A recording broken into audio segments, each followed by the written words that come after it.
which is an SBA organization of the federal government.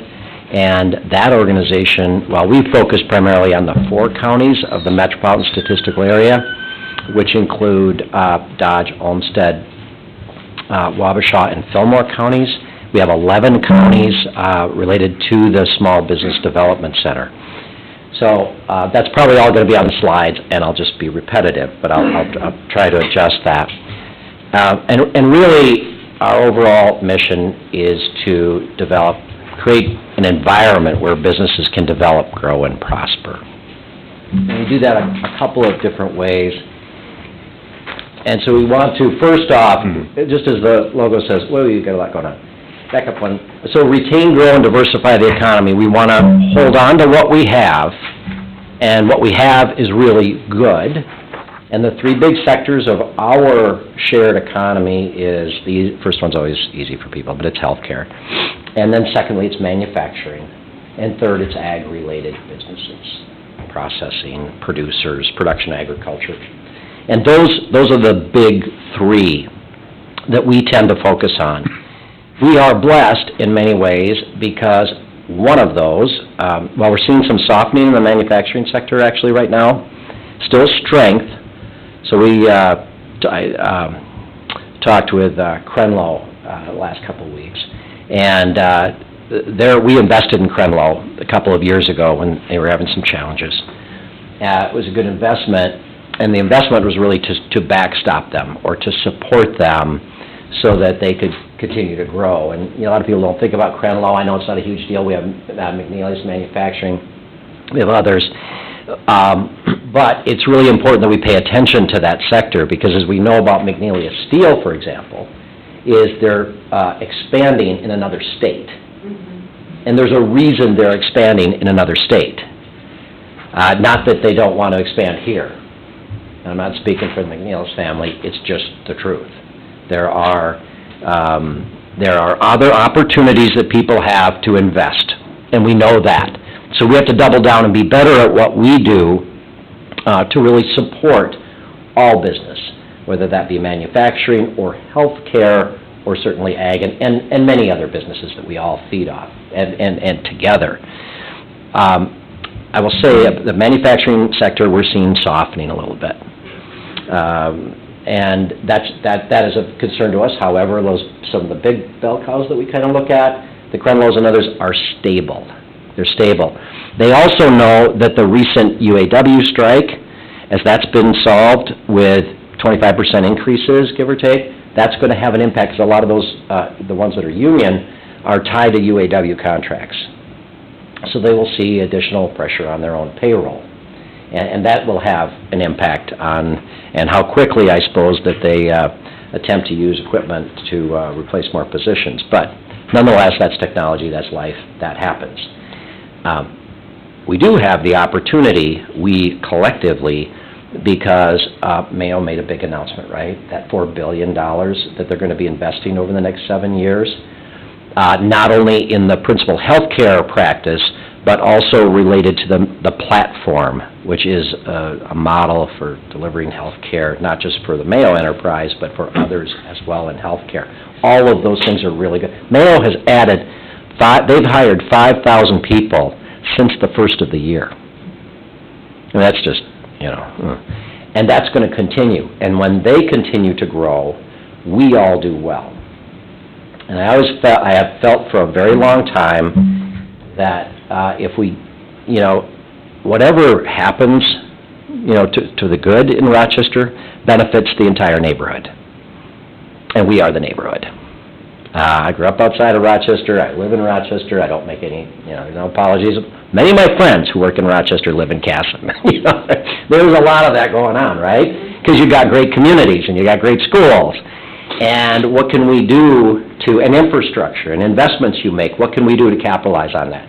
What can we do working together with your economic development team, your city administrator, your economic development team, to add more value? I believe that we need to get better in the neighborhood at building, if you will, a coalition of sorts, to really focus not just on what happens in the center of this metropolitan statistical area, but the advantages that we all have. And you have very definite advantages that not necessarily Rochester has.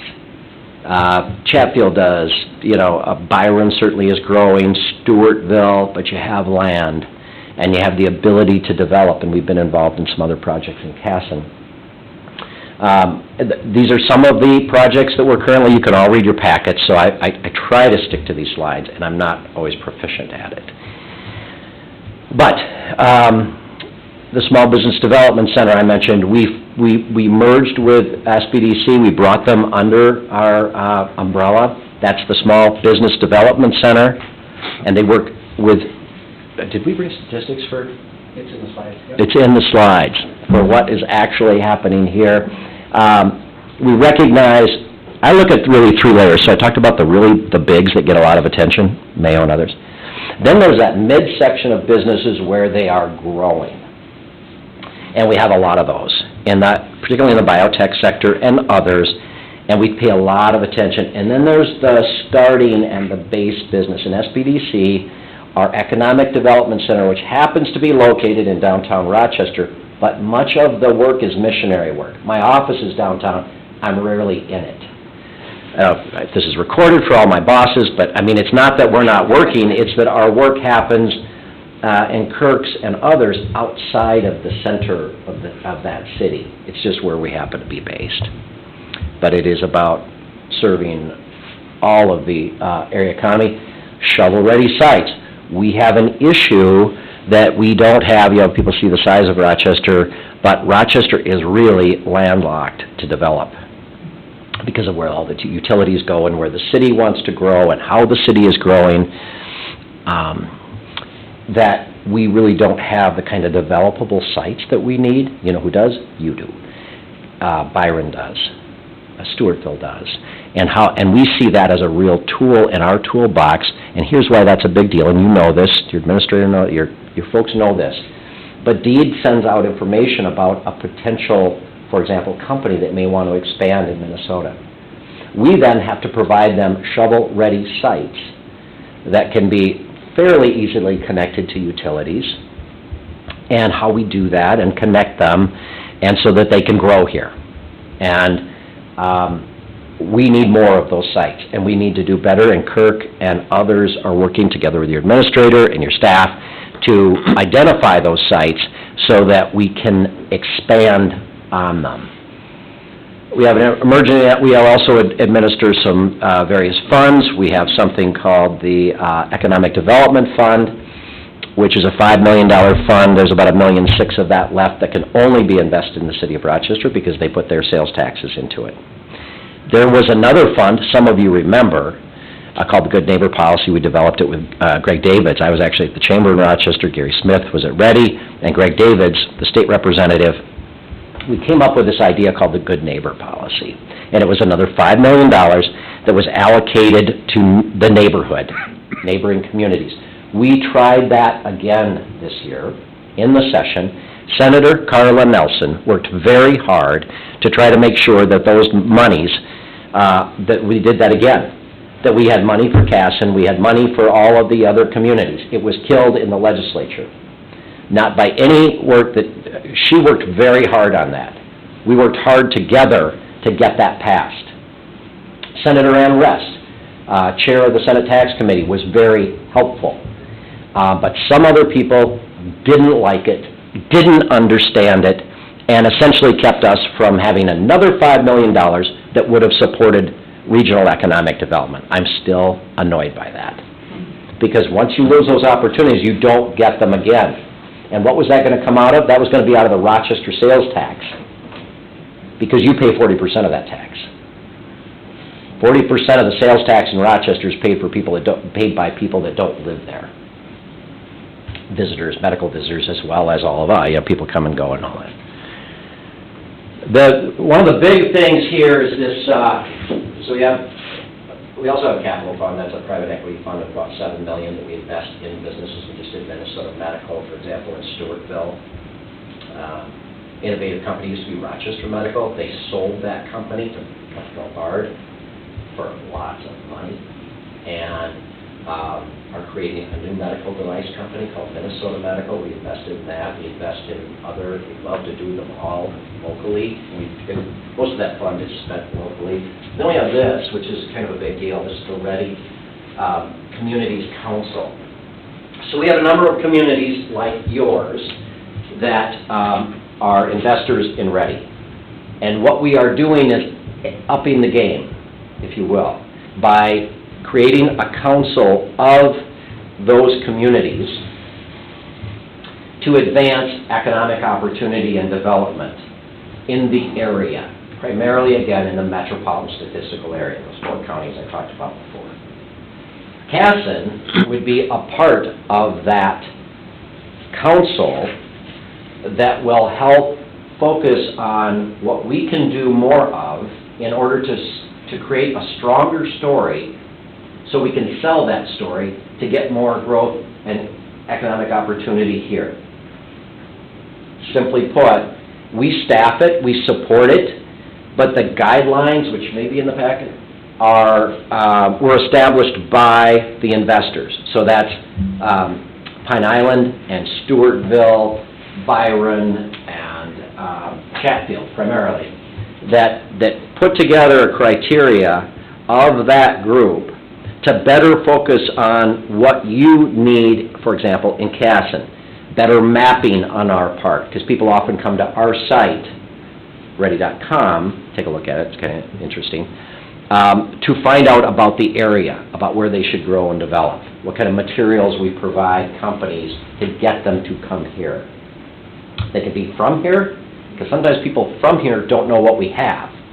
We work also very closely with DEED, Department of Employment and Economic Development, on almost a daily basis. We just, Kirk just wrote a proposal for a company that was MIF? What was that? Yeah, Minnesota Investment. Minnesota Investment Fund. And so we do a lot of that processing together with DEED to package developments for businesses. There are a number of other things we do with them. We have a number of partnerships because the name of our success, really our success is because of the partners. I'd like to think we're fairly bright on our own, but it doesn't work without everybody pulling as much as we can in the same direction. We're all competitive. You would rather have the expansion here than in Byron. We get that. But at the same time, we want the growth to come here. We want to create that environment. We'll compete on our own, but we need to, because we are competitive. People are that way. The one organization that's not in the room competitive is ours. We're competitive in the sense that we want the business here, but it does not matter to us at Ready one bit, if a business expands here or in Rochester or in Preston. It does not matter. We just want the investment here. I'm not scored, Ready is not scored on how much goes to Rochester. It doesn't work that way. We are scored on how much gets invested in the marketplace. So that's why when I say we're really in this together, we're really in this together. Behooves us to do that. Obviously, a number of partners that we have. We also run a separate enterprise called the Mayo Clinic Business Accelerator, which helps bring technology that Mayo is producing into the marketplace. They often invest in startup companies within Mayo, and we support that growth and development. Almost like you can see the whole list. Okay, you can move on. SBDC, we talked a little bit about. Of all of the things that I have learned over the years of doing some of this work, is the amazing work that SBDC does. Because really what they do is, if you're thinking about starting a bit, this is not just startup, because they do business advisory services to kind of mid-level businesses as well. But if you have an idea, and you want to test it, and you want to build a business plan, people have a really good idea, and everyone knows how tough it is to run a business or a government, whatever you're doing. A lot of people have a good idea, but they don't know how to actualize that. We not only help them write a business plan, we help get them financed. We have a number of investors also in Ready that are private banks, frankly. We can put resources into sometimes those stacks to help the person get financed. But remember, oftentimes people, they're not sitting with 740 FICO scores. A lot of people who are thinking about starting a business don't have those kind of scores. So we get into financial literacy, we get into a lot of other work, and again, that's not just one place, it's the body of our work. So I'm really impressed. You can see the list of service area, at least, of the SBDC, and they do amazing work, truly do. It is great fun to see somebody with an idea go through a process, get financed, get banked, start something. I mean, it is the free enterprise system at its core. It's kind of what, this is all about, right? So that's pretty cool stuff. Typical client is 5 employees and an average loan size of $1 million. Capital dollars raised to date in 2023, $14,556,000 in commercial and equity capital.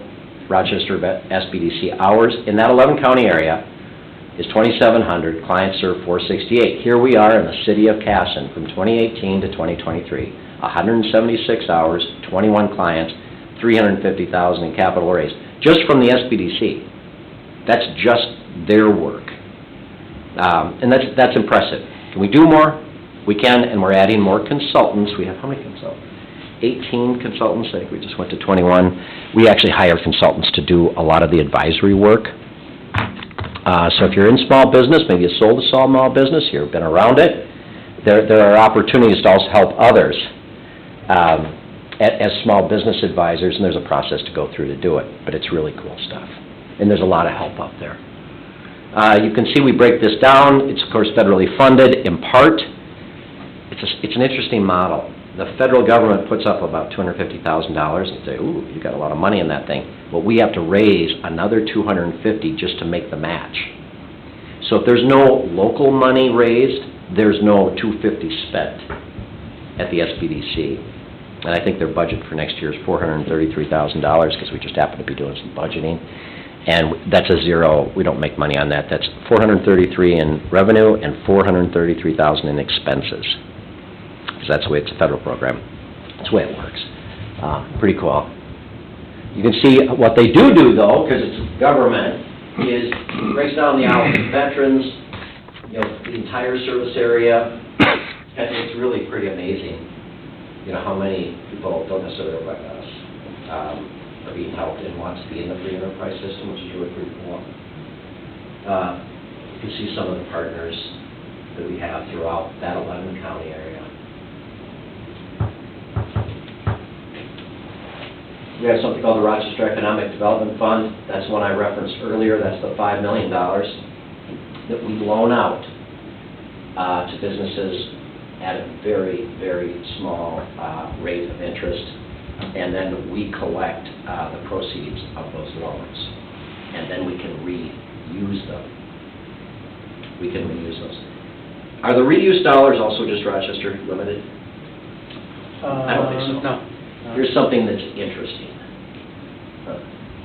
I know this is a little complicated. We have this economic development fund that was set up that we tax the local taxpayer, that we get $5 million over the course of many years to invest in businesses. So if we loan you money out of that fund for a base business, we don't do fast food, we don't do some other things, but if you're building something that exports product outside of the area, you pay us back. Once that money gets paid back, we put it in another fund, and then we can reuse it anywhere I don't say anywhere we want, that sounds somewhat arrogant, but where it can be used again. So if, for example, we wanted to invest in a project in Casson, we could do it with the return of those funds. It's interesting. It really is. That's what we could have done with that $5 million. We got aced out of them. Whatever. I'm trying to get over that. We provide quarterly reports to the city and the rest of it. But the only reason I put that up there isn't to show you what Rochester has. It's to say that the return on those dollars we get to reinvest in, primarily it'd be almost all of it would be in the metropolitan statistical area, it'd be in the 4 counties, which would certainly include Casson. These are just some of the investments we've made. And it's kind of amazing. There's eight loans, and we've written off one. I think we're going to write off another one. Actually, as a lender, you should be writing off more than that. I mean, you got to take some risk in life, and this is higher risk. These are higher risk dollars. We have a Southeast Minnesota Capital Fund. That's the $7 million private equity fund. I think we have some investors from CASA too. That private investors put their money into this fund that gets invested into other businesses, like the example I was using, Minnesota Medical. And then we get a return on that. We essentially buy shares in the companies. We've been this area economic development agency for 35 years. I was, for many years, I was president of the Chamber of Commerce in Rochester. My partner in business was a guy named Gary Smith, who ran Ready. And I would say today, he's a dear friend of mine, if he were sitting here, that my observation is we could do more, particularly with the area, and not only Rochester. And we never did just Rochester. There was TUI and other companies that we've supported in the area, but we've stepped up that game a lot. We've hired additional staff to do it. We created this council so that we could better position all of ourselves to participate in this economic development opportunity that we have here, and it's very, very real. I mean, folks, there are a lot of people around America that wish they had the economic engine we have of continued growth and investment in the area. As they grow, if we get this right, if we get it half right, folks, we're going to grow. And it's going to continue. And more people are going to want to live here, and want to go to your great, in the right direction, yeah, your great school, and your great school system. There's probably one that way. I don't think there is. They're that way. Anyway, I was always envious of your high school. It's absolutely spectacular, and field and all the rest of it. My son went to Lourdes, but we really like Casson. I don't want to, that's a little bit about, that's our organization. These people are actually just SBDC. Kirk, Matt, Tawanda, so it's very lean, and we work very closely with our partners because we can't do it without the partners in order to make these opportunities happen. So what we're here to do today is really to ask you to join this council. Here's the other part of all this. The council, a representative of that council chosen by the council, which means it's probably going to be on a rotated basis because we all want to be fair to each other, so that whoever your appointee is to that council, that group will pick a person that also sits on the board of Ready, and then would provide a monthly update, to standing update on the Ready agenda for the board of Ready to talk about the community council and what the area is working on. We also have other partners. We have People's Energy. We have a number of other folks that are very, very interested in the growth and development of this area. So we're asking you to join those other cities, and we're going to be adding more to have not only a voice at the table, but that investment at the table. And I am happy to answer. If I miss something, yell it out. Kirk's really by far the smartest of this duet here today. He has a lot of years in economic development statewide, and that serves us and certainly our partners very well. That's a little bit about what we're up to, and that's what I'm here to ask you for today and for your consideration of. But I'm happy to obviously take any questions or guidance, suggestions.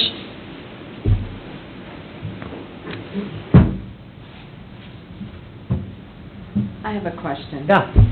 You mentioned helping small business entities. Would your company say you had somebody that needed to write grants? Would you provide the help for writing the grant, or would you be able, if a small entity came to you and said these monies were available, but I don't understand all of this jibber-jabber on that. Is that something that you would help them do? Yeah, we were talking about this earlier today, as a matter of fact, because even, like Rochester misses a lot of grants that are out there right now. And we know that we will probably add a consultant or two that just write grants. It's an industry unto itself. Yeah, it's Right? costly, yeah. And it's costly, and it's certainly hard to do for, I was on the behalf of another company that is working to expand. It's based in Rochester, but they have a major defense appropriation they're looking for in Congress, like the United States Congress. And I went out there, and they'd hired a firm in part to look for other federal funding that might help their particular project. I went into a firm on K Street, that's a big lobby street, in Washington, and they had about 56 employees in beautiful office space. And all that firm did was help municipalities get money. I mean, this was like a high test, and that's one firm that is entirely dedicated. So, sorry for the story. To your point, we need to and will add more resources to help businesses write grants. It's just going to be, it's here. Not only organizationally we need it, but to also help, and we work together also, with other organizations. We will be doing more of that. And we could certainly today help align you with somebody to help with that, particularly in small business. The other question I had is, you mentioned matching money. Is that just matching with what the city might be willing to put into a project? Or would that be... No, it's not like an even kind of thing, but usually we try to build a stack of investment, so it can be matched toward a portion of it. Usually it involves the municipality. It may also, depending on what the development is, involve private lenders. And sometimes to make the project work, we sometimes need to invest in them, to get them done. So maybe, did I miss, was there part of that match that you were interested in? If it was a match that the city might be willing to do for a developer, or would it be somewhat of what the private developer was putting into? I think the match, as I would see it, would also involve, here's the other thing we do. Okay, there was a company in Hayfield that wanted to expand, and they didn't have all the money to do it. So what we do as Ready is bring together Hayfield, and they didn't have a nice town, but not a lot of capacity, and the company, and what else we put in that mix? Deed was at the table, the energy provider, and the commercial builder. This is when we were doing everything Zoom. Everybody was around that and said, this is what we want to do. That company wants to expand by 50 employees, for example. What could we do here? And there were a number of resources that we could assemble to help that company get there. So it's not like sometimes I think the match, it sounds like you put $1, I'll put $1. It's not very stacked that way, but it's stacked to make the deal work. So to work together with your lenders, your municipal government, your body through all the other authority you have, to get those tools, and particularly the state, because DEED recognizes us in that role. There are basically 5 larger MSAs in the state that I work with on a regular basis. That's Duluth, St. Cloud, Greater MSP, Mankato, thank you, and Rochester. Yeah, that we get together regularly to talk about how, with DEED, and often the commissioner of DEED, who sits in on those calls, which is nice, and those meetings with the 5 of us and the commissioner, to look at what we can be doing to assemble more people. So I do have one more question. Certainly. Sorry for... No, you got that. You have the most of it. That's good. So the other question I have is, if you have a specific contractor that is willing to invest in our community, what would it... So we have a historic school here, for instance, that's been out there since like... We're aware of that one. 2008. Yeah, we've been talking about that. We've been working with Bucky and Hank to do that. So my question is, a business versus housing where the contractor is going to be doing all the renting of the housing, which really gives back to the community because it provides the needed housing, but yet it's not a walk in the door. You want to answer? Yeah, I can answer that. That makes sense. Yes, it does. It does. Yeah, It I can does. answer that. So this is kind of the area of things that I work in. Okay. Kind of your more traditional economic development work. I would, if there was a project like that, and I can actually speak specifically on a project because I've worked on it a little bit. A developer's interested in developing that property to put it into use for housing. I can work with the developer and usually commercial financing sources to kind of build what the project looks like and how do you finance it. And some of that financing, there's usually gaps, and those are kind of the areas where we work. We help find opportunities to fill the gaps. So it might be a program through DEED, it might be a program through Municipal Housing Finance, it might be a program through the Rochester Housing Coalition. And so where we fit in that mix is we work to help build that coalition, fund all the gaps, and put the project together so we can get it to where it's off the ground. So I would maybe direct Bucky and Hank to you. Sure, yeah. Is that our Bucky? Yes. Bucky Beeman? Yes. Oh, Yes. Oh, yeah. Yeah, we work with Bucky a lot.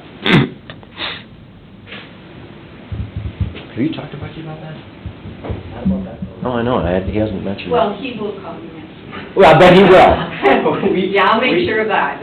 We talked to Bucky about a lot of. We talk to Bucky regularly. Yeah. But, Okay, well, I yeah, I don't appreciate think we that. talked about that one. Yeah. You know, that you're sending me away to, No, absolutely. Yeah, he's a great guy, too. oh, yeah. We didn't get any copies of your slides. I'll send that out after the meeting. Okay, the other question that I would have is, do you have contact names for your members of Byron, Chatfield, Pine Island, Stewartfield, that we could contact to get references? Oh, sure, call Angie Bowman. And Angie Bowman is from?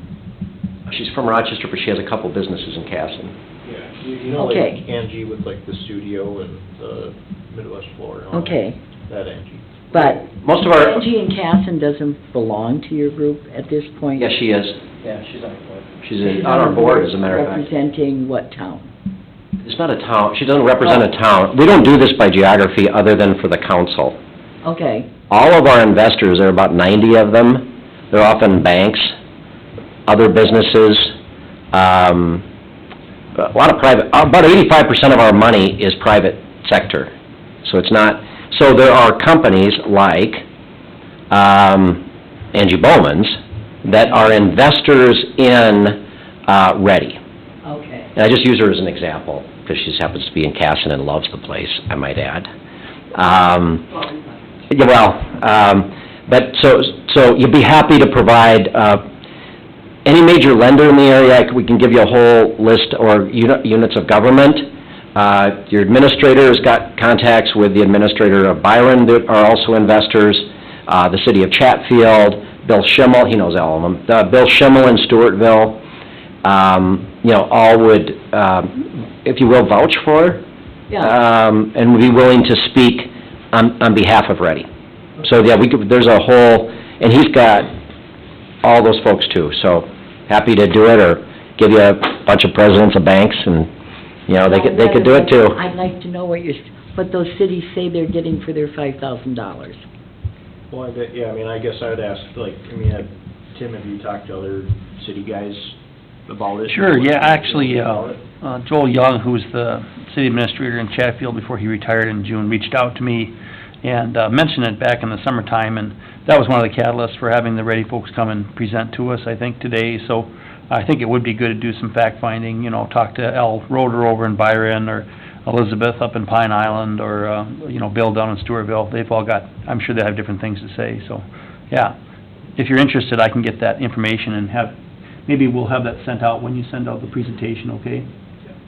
Sounds Great, and then, John, you could just take all those quotes, assuming they're good, right, and just put them right on your thing, references, you know, whatever. I'll tell you about municipal governments, if they didn't like it, they wouldn't be spending it. Yeah.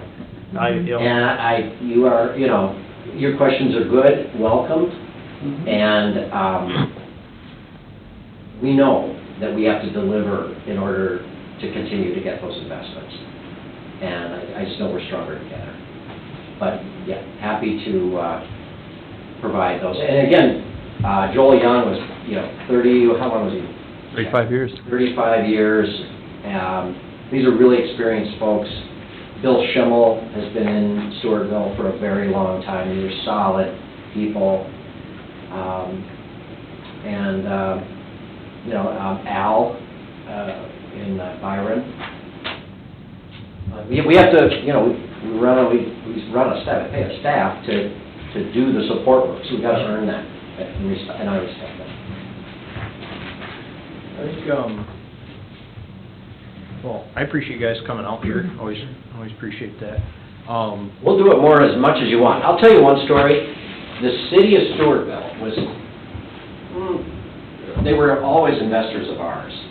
But it was a few years ago where a guy named Jimmy John King, I always think one of the better names in politics to respect everybody, I guess it's a fun name to say. Mayor Jimmy John King didn't necessarily think that he was getting a lot of value in Stewartville from Ready a few years ago. The last time, and I regularly will come here and talk about what you want, or if you've got questions, you come out, that's great. We got a standing ovation from Jimmy John King and their Economic Development Authority for the work that we have been doing on their behalf. That's not, sad dog that can't wag its own tail, so I don't get into a lot of those kind of things, but I'm very proud of that when we can provide value for your investment, because that's important. You know, and what you say when we walk out of the room matters, and we want that to be. I think,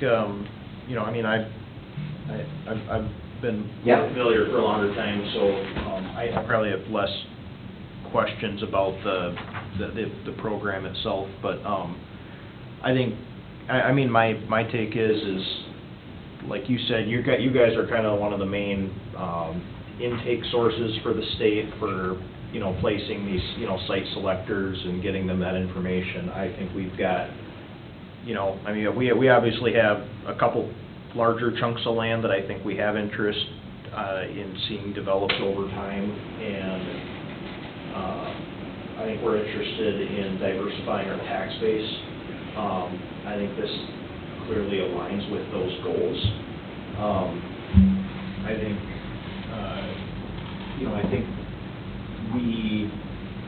I also think over the course of the last couple of years, we've kind of started to see a diminishing number of people interested in some of our, like we have our facade improvement program. It seems like that particular program has just less demand now that we've utilized it for the last few years. I kind of have the suspicion that we'll have about, I'm guessing we might have $5,000 or more left over in that facade improvement program in 2023. I think we're going to be pretty close. So I guess that's where what I'm going is I think I see an alignment of what we want and what they're trying to do, and I think we have, we obviously have to look at our budget, but I think we're gonna basically end up with an unused portion of our budget that, we have more ability to get, we might have more happen with this than if we decide to decrease the amount we do in our facade improvement program next year. That's kind of the direction I'm thinking about it. I don't know. I don't have a ton of questions about the mechanics of it. I think I'm more familiar with how it works, but anyways, that's my thoughts. Ian, did you happen to readily see? That's to me is the main. The starting point is if we don't feel like we've got $5,000, then I guess then we don't have $5,000 and it's a moot point. But I think we do. So, And that, not to cut you off, Tom, but that is gonna be a discussion that we're gonna need to discuss, so these guys can move on. You know, not to, because you guys got things to do, we've got to finish our meeting. Tell them we're being dismissed. Yeah. So I'm not trying to kick you off, but, Thank you for coming. but yes, thank you, we do appreciate it. Thank you. Thank you very much for your time. Thanks. Thank you. Thank you very much. Appreciate it. I think he went down, He's going around the room. yeah. I took care of them for you. Thank you. He did make it around the... Got in trouble. So I think we could put this on to the next meeting after we get some more information from the other cities and discuss it, and you give Ian time and you time to look You want me at to reach out to them? Thank you. Yeah, just, Reach out to them? yeah. Just to Reach out see, to them and see what their feedback is, that's yeah. fine. Then we can put that on the next meeting, when we get more information from the other cities, and then more information of where we can allocate the money if we decide to. Yeah, I mean, I think to Tom's point, I mean, obviously, it's just a matter of what your priorities are for next year. I mean, if we Right. work within the framework of the funding that's already been preliminarily levied, then, I mean, I don't think it'll be an issue. I'd like to know how long these other cities have been in this group. Some of them have been in there. Yeah, I guess that's a good point. So, Dan's asking me to reach out to the cities, which is fine, because it's probably easier than having everybody email. What particular questions, so Janice, you said, how long have you been involved? Any other particular questions you would like me to ask Do them? they think they're getting their Their value. value out of their Yeah, that's investment? really what it- Granted, you're not gonna get it every year, we understand that, but are they, over the course, do they think it's worth their, Are they thinking about paying their $5,000 next year? yeah, so which is their value, so, Yeah. You know, simple, I'm quite sure they're not gonna tell us their bad points. And everybody has some, oh, yeah. so. Yeah, I will note, so like Pine Island and Chatfield, those will both be at that $3,500 mark, so, but I can definitely ask them what they think their bang for the buck is, how long they've been involved, and just their feedback on Yeah. how the process has gone and that sort of thing, so. And if they've got the input back from them that they've been expecting, Sure. I mean, I think, one thing I look at is if we get one decent-sized, commercial project, you're gonna make that money back in your real estate taxes to the city, pretty quickly. I suppose it's like having a sump basket and having a backup battery. It's sitting there, but you don't always have to use it, but when you do need it, Sure. it's very valuable. so we can add that to next month, and, Yeah. There. Yeah. and then, I think we'll move on to our financial report. Anybody got any questions for Ian on that? If not, I will take a motion to approve. We have a motion, do we have a second? All in favor? Aye, opposed? Thank you. Coordinators report.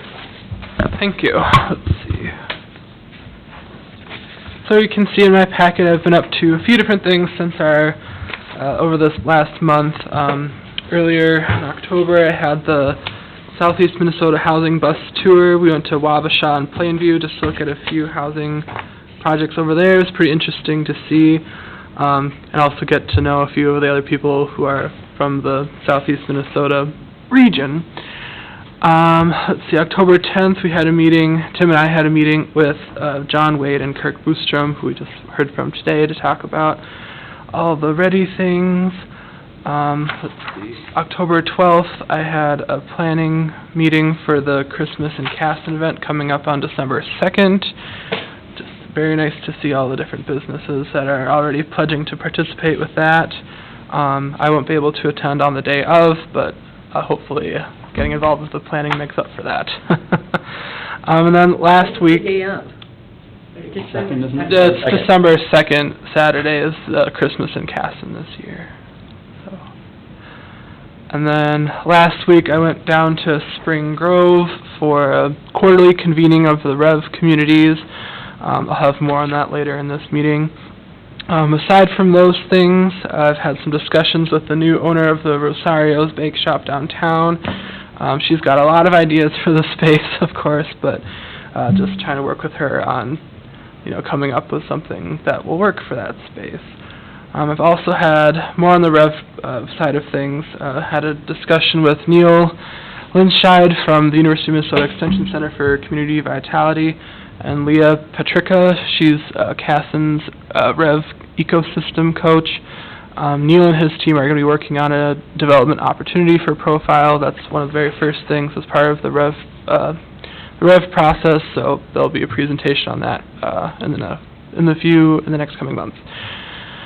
And then one other thing I'll mention is that I've been working on a new app for the city of Cassin. This is part of our software conversion over to Tyler Technologies. So what it is, it'll be, will have a lot of same features as our city website, just in a mobile app form. But my specific part of that is coming up with a list of all the different businesses in town, getting contact information, briefly, what the type of business is, things that they offer, that type of thing, and also some points of interest in town as well. And then finally, just a little bit about the sand companies in Vale property. The city recently completed the final platting of that property, so with the current Hamilton building, that's one of the lots in the original Vale subdivision, but then this new Vale second subdivision has 3 new lots, and so the sand company's project will be on one of those lots. Another lot in that one is the option lot for phase 2 of Hamilton Apartments. And then there's one smaller residual lot that could be another potential site for additional housing in the future.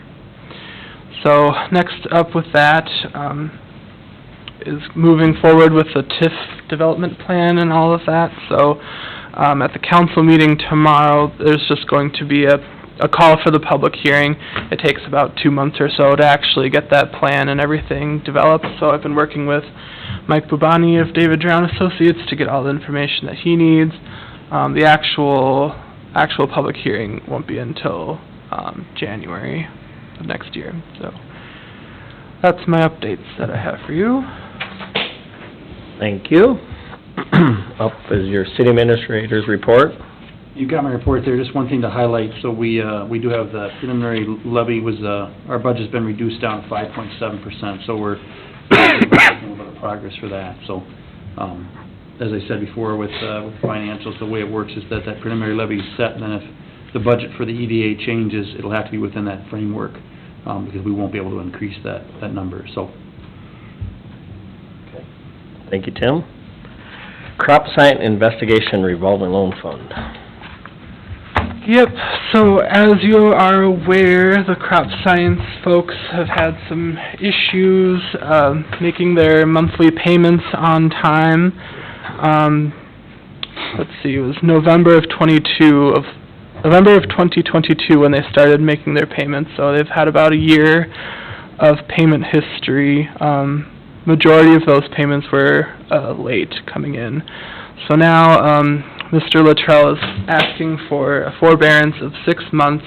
You've got the letter included in your packets. Just briefly, they've had some legal issues that have really delayed their project moving in there, but they're hopeful with their new attorney that they'll get things going by next springtime.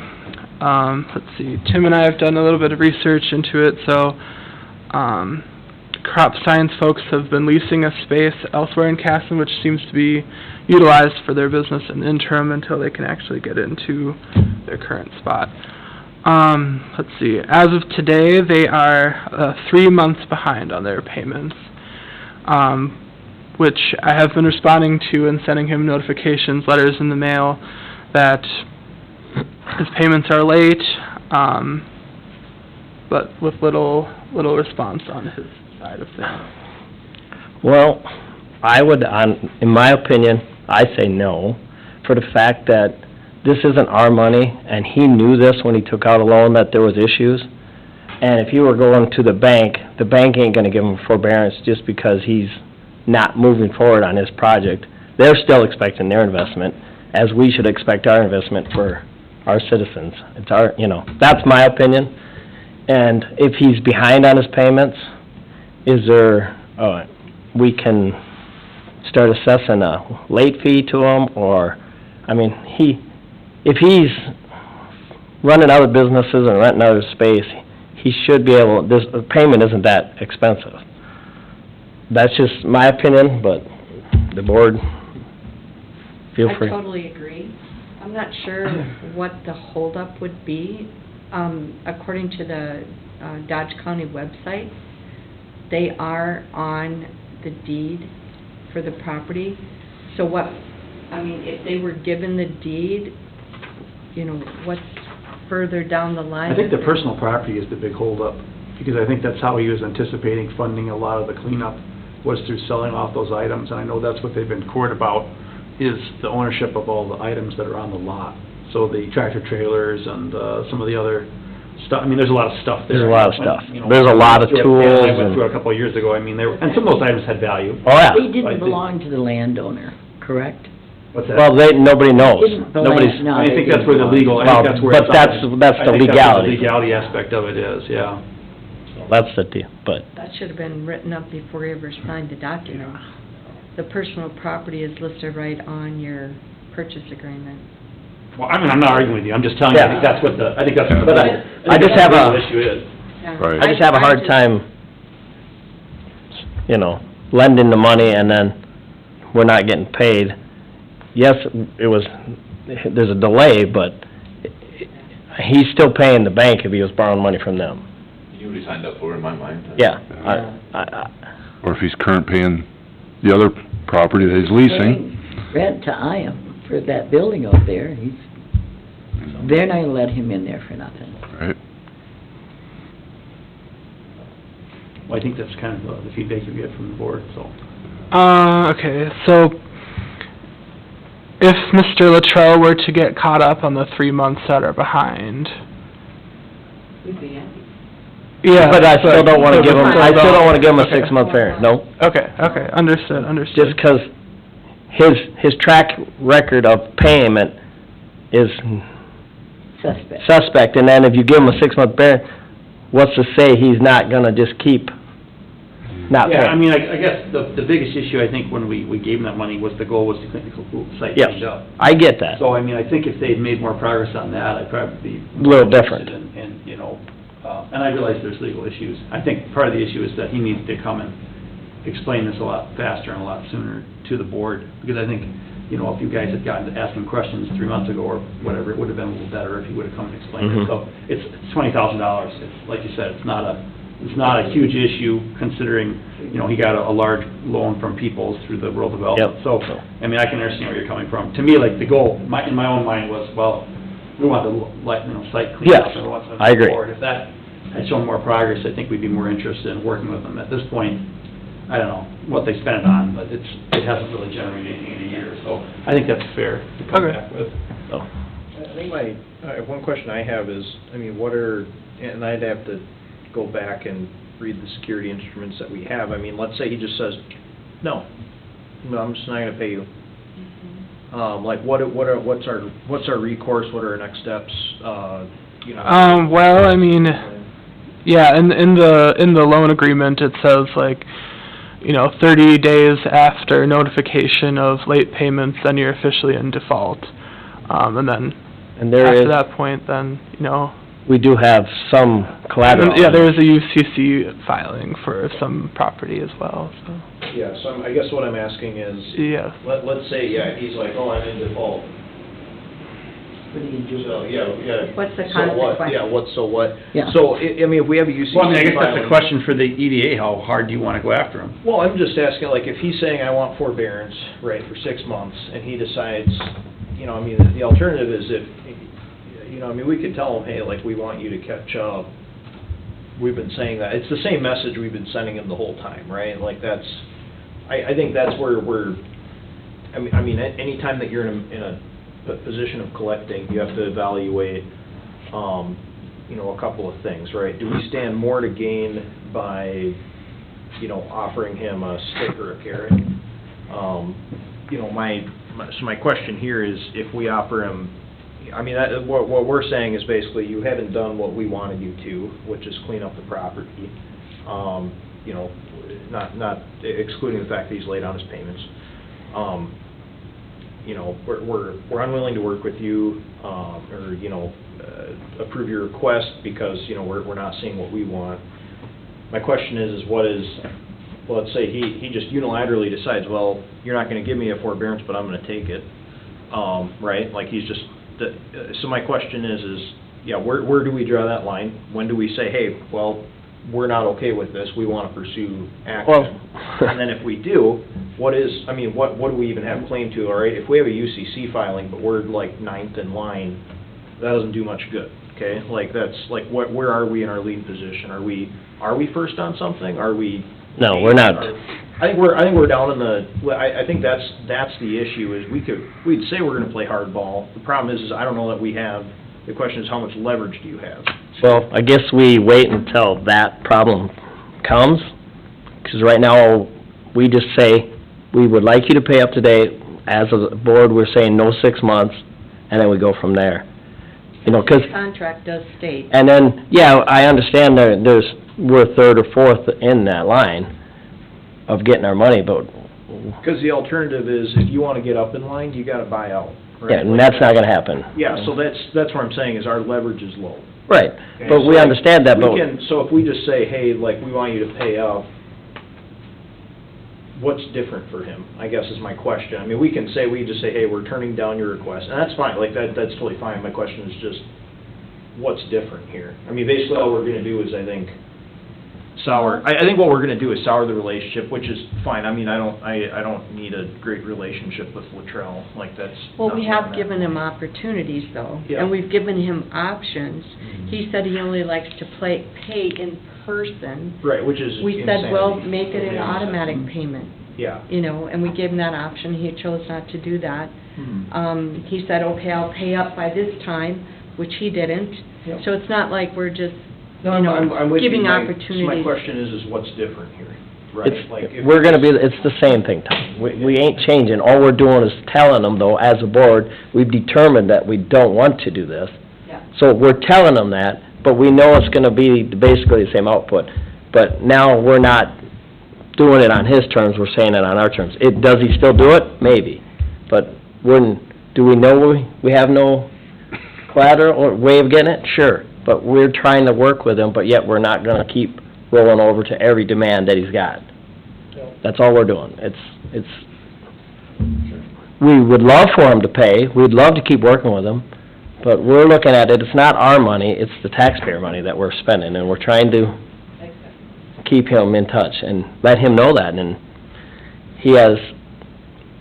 it's his, I guess he said he wants to be a relationship in Casson, so it's on his end to work with Casson.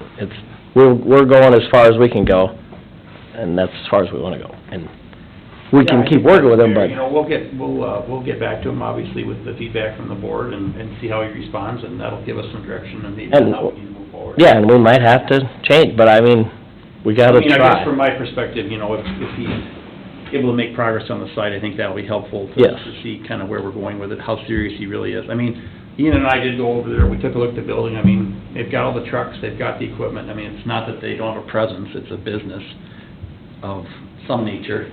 I don't know, I don't understand it exactly how it all works, but they're there, so and they all say, hey, Casson, Minnesota, Crop Science Investigation, so it's not like they aren't doing something. I think that's fair, it's just a matter of, I don't know what his role is really. I think his son originally, when they were there, when they visited with us, his son was the one who was gonna be running this business.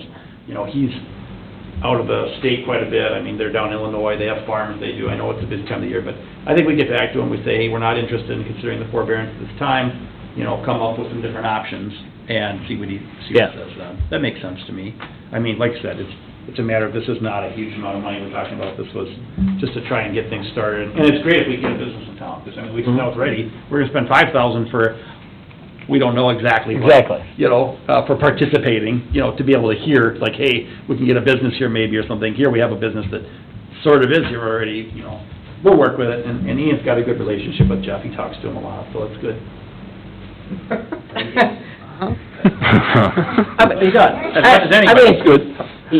When he comes here, sounds like he's willing to, and he wants to. No, like I said, I think, I just I mean, I think- know the site has issues. I mean, we all do that. But we all know that, and It's got problems, but it's a matter of, hey, get off your butt and start figuring out what you're gonna do here. And some of it's legal. I mean, you know how it is, Kathy, with the court system. You guys have been through the ringer on that too. It's like you wish it was done this month, but it's 3 months later when they finally get around to a hearing. So I completely understand where you guys are coming from, so.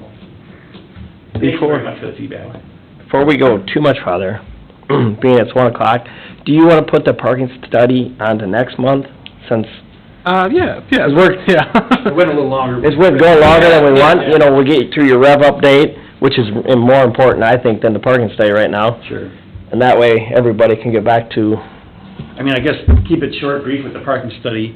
You know, Ian did the parking study, put a lot of work into it. Yes. And he's presented at planning and zoning and council, and basically what we found is, generally speaking, the parking is underutilized on Main Street. There's a very large amount of parking that's available 80 to 90% of the time. So there are a couple of peak times when he saw, for example, in the morning, kind of on the west end of Main Street, with the drop-off for the children at the daycare and with Head Start. I mean, that's And a then the very pickup. busy time when the utilization's very high. Generally speaking, outside of, you know, possible situations like when the Legion's busy or something like, the overall parking utilization is not over 50% most of the time. but we can still present the information Yeah, next we will, month. absolutely. No, I'm just kind of, we'll just Yeah. put it out there. I'm not trying to rush it along, but, Itself is somewhat dangerous for people to back out, for people to use, even if there's an empty parking spot. I think we're kind of missing that. It's not only, is there a parking spot? No, it's, is there a parking spot that somebody can back out of And not without hitting another car or a human being? Sure, and on that light, I mean, I think when he presents in January, that'll be a little bit more indicative. But, Yeah. you know, the January or council's December? talked about it. I mean, I don't parallel know. parking is an option. I mean, because of the low utilization, that would provide a safer option.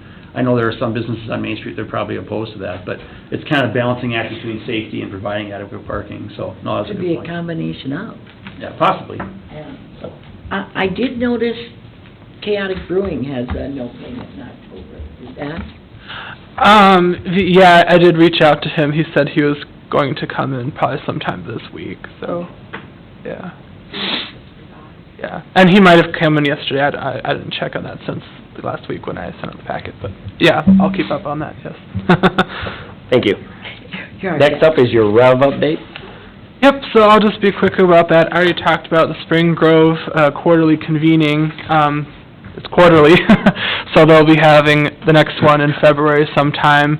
Location and specific date is yet to be determined, but they do kind of encourage the Rev teams to go to these in the future, so I'll be sure to share that information with all of you going forward if you'd like Is to it attend. rotating? Is it always in Yep, different places? it rotates between different members of the cohort, so. We know where it is in February. No, we don't know yet where or when, but, yeah. A bit of a hike.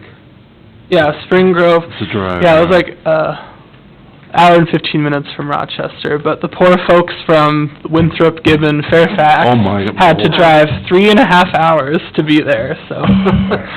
Well, that's a beautiful town. Yeah. Spring Grove's a beautiful town. That's part of it, I mean, that's, Yeah, Pop. Yes, You got a rhubarb, right? Or I got rhueberry and root beer. Good stuff. They're very good, yes. For all of us?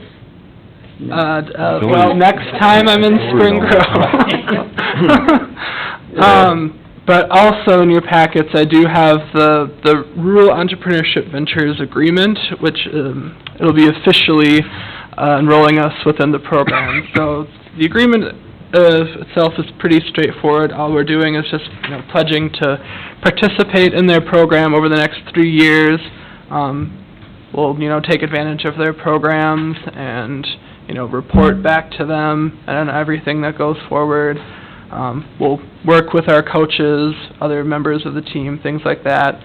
And And then also, we'll be getting a $2,500 stipend for each of the 3 years, so $7,500 total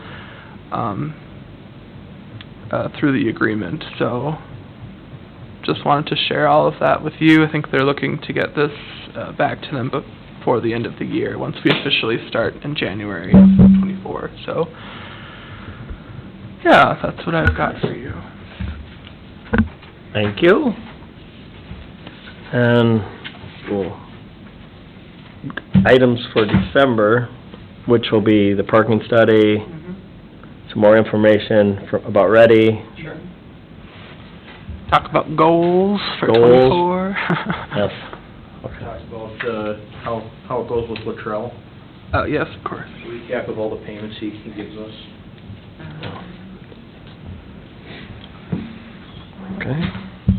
And then if you got any other items, With budget things. budgets, and you can reach out to Ian between now and then, and Does the chair have to bring goodies since he ran the meeting over today? it was not the chair's fault, it was the coordinator's fault. The holiday season. The folks from Reading wanted to know when we were having lunch. Yeah. They were like, lunch provided at the meeting. Not today, anyway. No lunch. That's what boiled a couple months. So, with that, I'll take a motion to adjourn. I'll make a motion. Second? All in favor? Opposed? Thank you, everybody. Don't forget to come out for Christmas and Casson, December 2nd.